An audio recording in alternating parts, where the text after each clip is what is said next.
Thank you to this week's sponsor, Everbee. At the end of this year, I will be celebrating 5 years of self-employment. And there's a lot of ups and downs, trials and errors that I've gone through to remain self-employed for 5 years.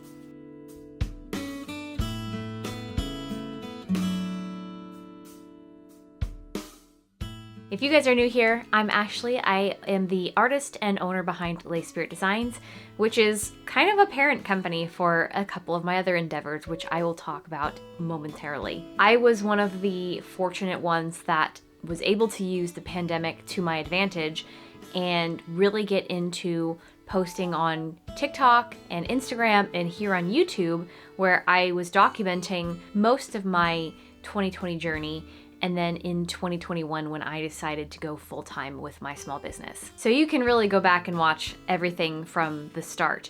But I've been running Lace Spirit Designs since 2017, mostly as a hobby side business, and my other company, Spooky Stickers, which is a manufacturing service where I manufacture stickers for other artists. So if you watched last week's video, which a lot of new people have found, so welcome to my channel if you are new from that video.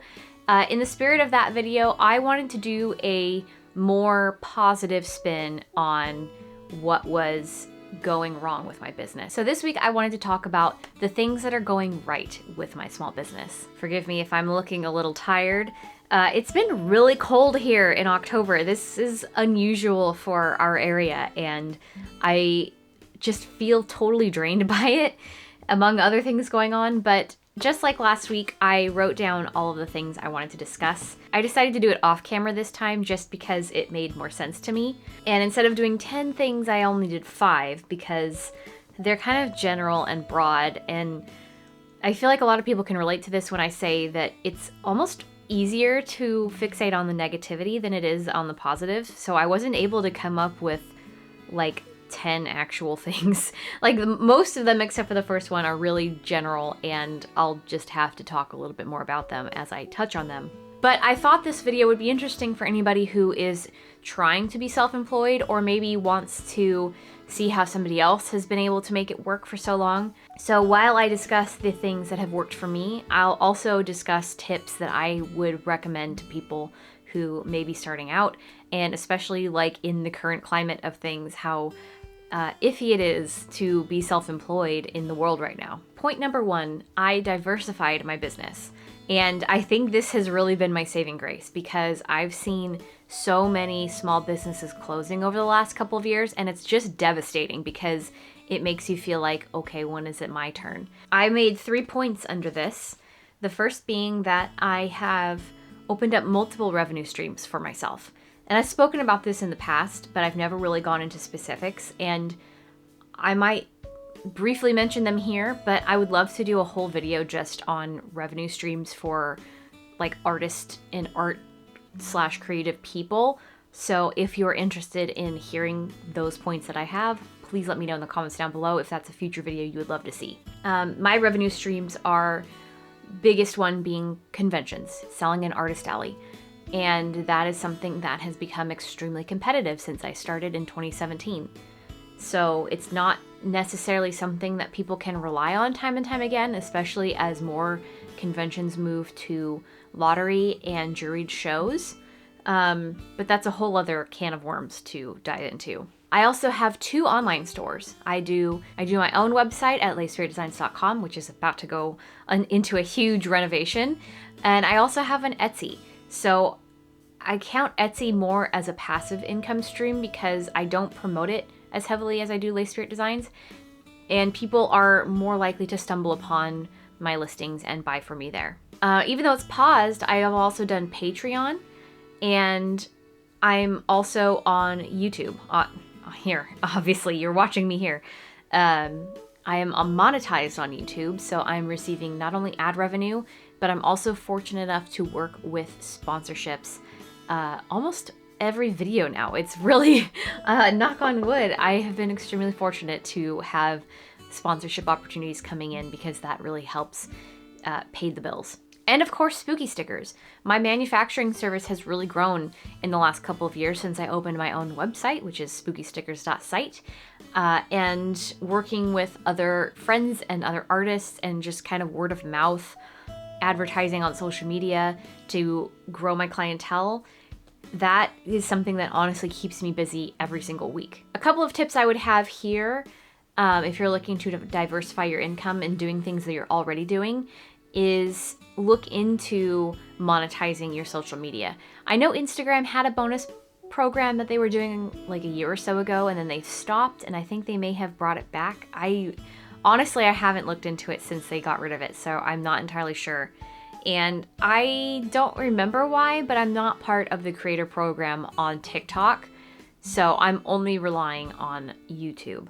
But I think you can make money from YouTube Shorts, so if you're already posting short form content, it's definitely something to look into. So also under diversifying my business, having diversified things keeps things flexible and interesting. So that means I have so many focuses now that I work on from day to day, week to week, that if something is quiet, doesn't necessarily mean everything is quiet, which is, for example, like my own art shop, Lace Spirit Designs, versus spooky stickers. I am not putting a lot of effort into Lace Spirit Designs right now while I'm working on back-end things.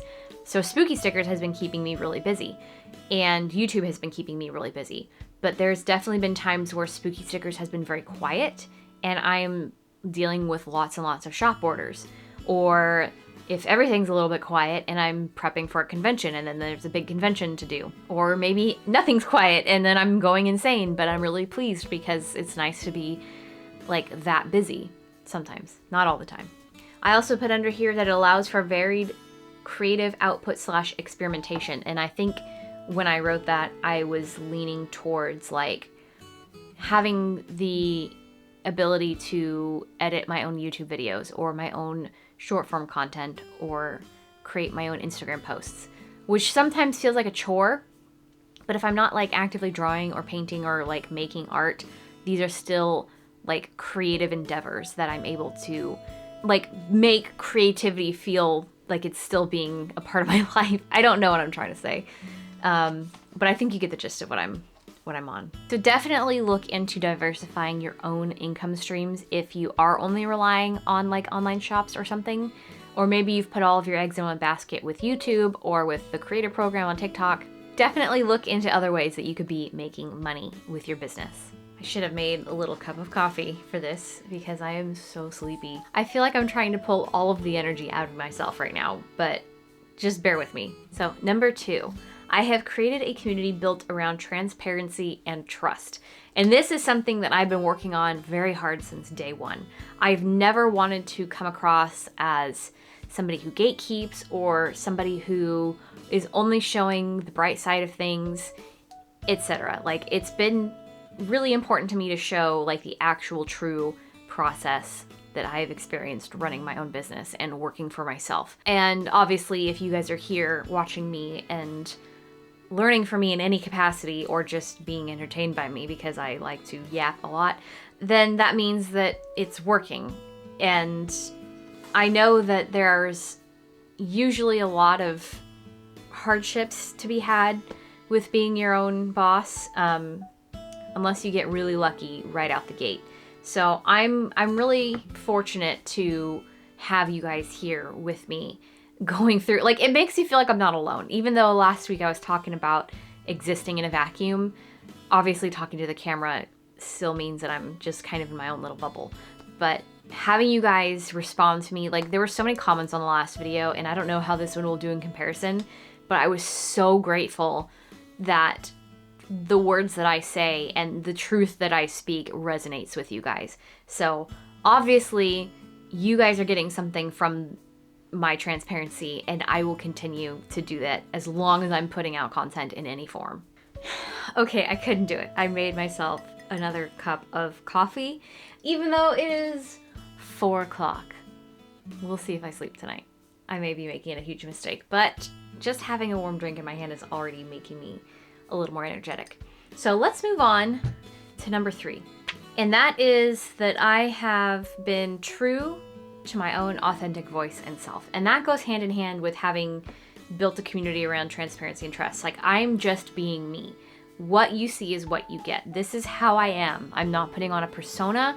Literally anybody who has met me in person will tell you, like, that's just who she is. Like, I just am being myself. And this probably is just, maybe it's because I'm the oldest of my siblings and I was really excited to like teach and show. I remember being an adolescent on the internet and always wanting to basically do what I'm doing now, which is like show off what I'm doing, show my space. Like, I want people to know me. So I think that has been to my benefit because it's helping me create the community that I have built, and it's helping me, I don't know, not dig myself into a hole, I guess, because I feel like when you start putting on a persona or like something similar, you have to keep up with it, and that could become exhausting, and it could cost you your own actual self. So I think just always being myself is, I don't know, maybe that's a stupid one. I don't know. You guys liked it when I was being really vulnerable last week. Clarice agrees.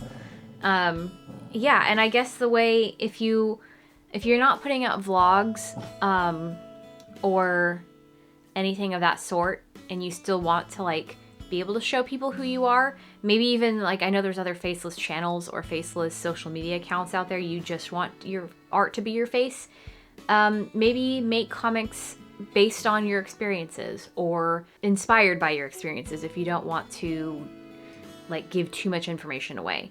But I feel like being as truthful to yourself online as you can be safely, the better outcome you're gonna have. So like I have mentioned, I work with sponsors almost every single week, and if you guys have been around my channel, you will know about this week's sponsor, Everbee. Holiday shopping season is already upon us, and it's not too late to get your Etsy shop in order to drive those holiday shoppers to your store.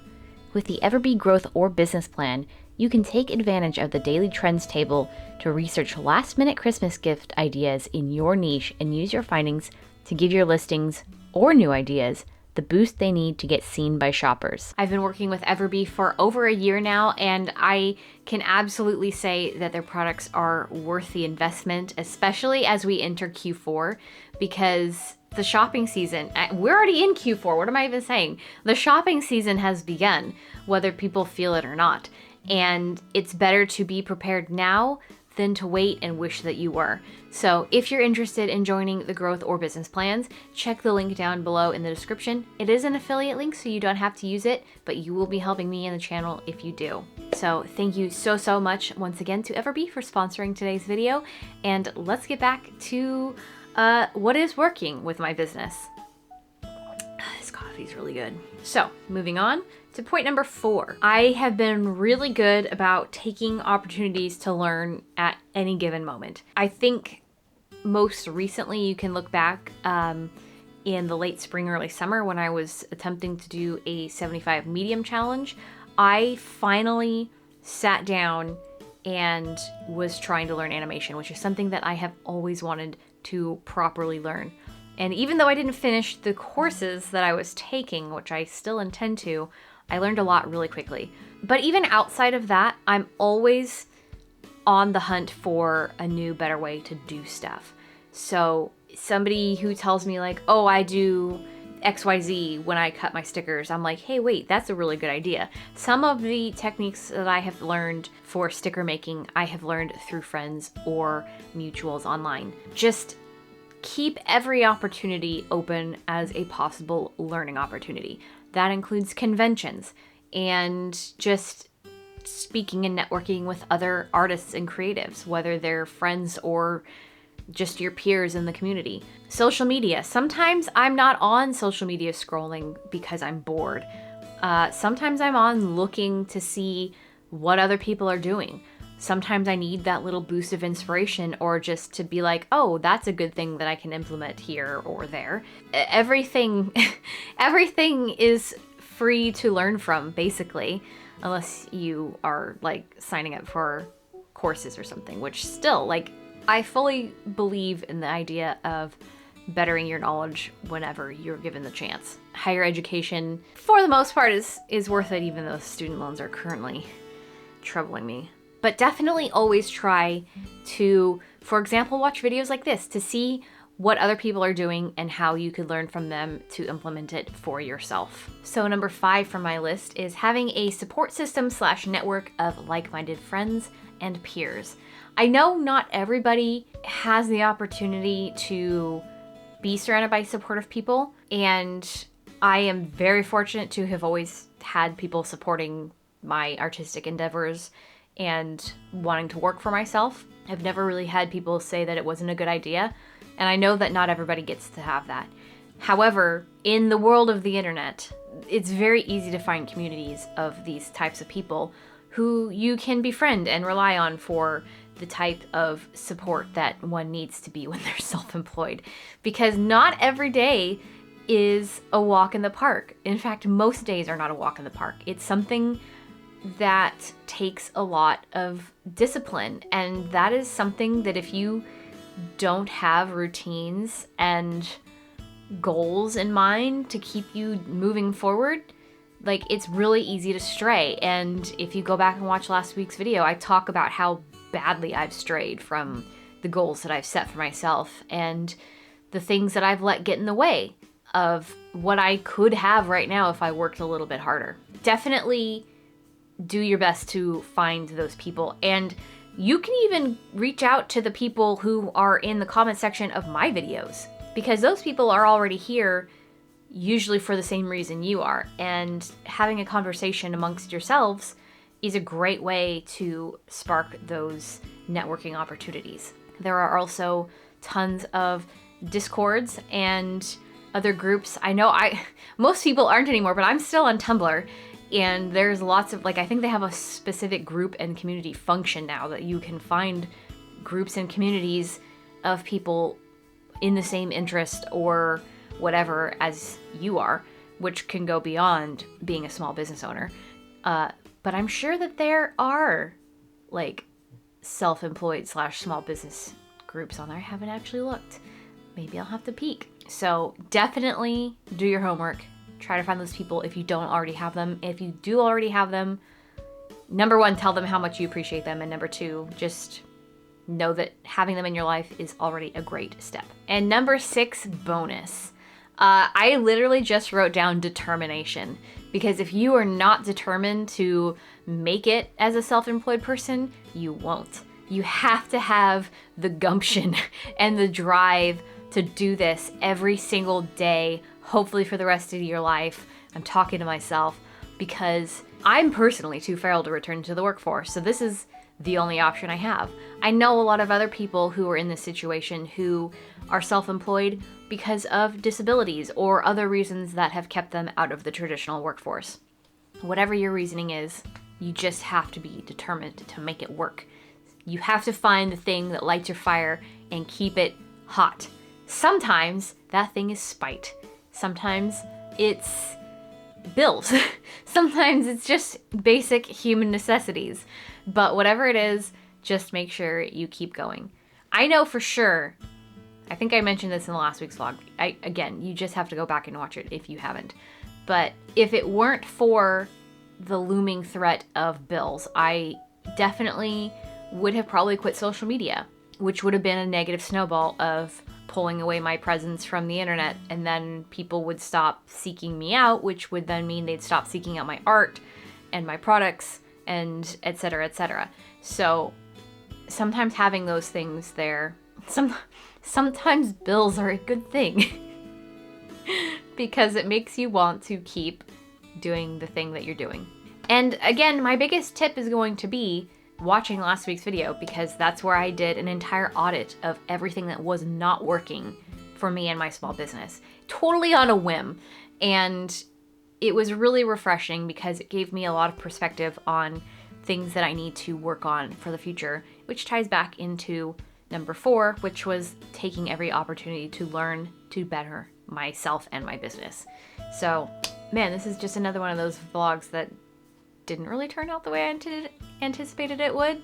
But it's recorded now, so we're gonna put it up and see how you guys resonate with this one. So that is all of the things that I wrote down that I personally feel are working right for me in my small business journey. It certainly has helped keep me employed full-time for the last 5 years, and hopefully for 5 more years. Though hopefully I'll have implemented some better practices that will boost things even more over the next 5 years. So again, let me know in the comments if you guys are interested in a full breakdown of my revenue streams or other ideas that I have for revenue streams. But it's just one of those things that I had written down on my list of YouTube ideas that I wasn't sure about. There's a lot of other ones that I am for sure gonna do, but just let me know if that's something you guys are interested in. Again, I wanted to give a huge shout out to everybody who commented on last week's video. Everybody who said that it resonated with them. I hope that the things I'm talking about in this one also resonate, because it's hard to look at the positive things. It's hard to find the gratitude. I mean, don't get me wrong, I am grateful every day that I get to do this full time, even when it feels like a burden. But at the end of the day, I'm extremely grateful to be able to do what I'm doing full time, and that you guys help make it a possibility. So I know a lot of other people have said that I appear to be very organized and on top of things, and I appreciate that. Maybe that's part of the maybe that's part of a facade that I'm putting on, because I certainly am not as organized as I may show. I think that's just once I've like gathered my thoughts about something and then I'm filming it. But most of the time I feel very scattered, and that is again probably very much to do with the undiagnosed ADHD. So I guess this is now a 2-part audit of my business. I hope you guys enjoyed it, and I think finally moving forward we'll have a little bit more, not necessarily usual content, but more exciting content, I think. I don't know. Make sure you subscribe in case you have not already. And thank you guys so much for making it to the end of this video, and I will see you in the next one. Bye!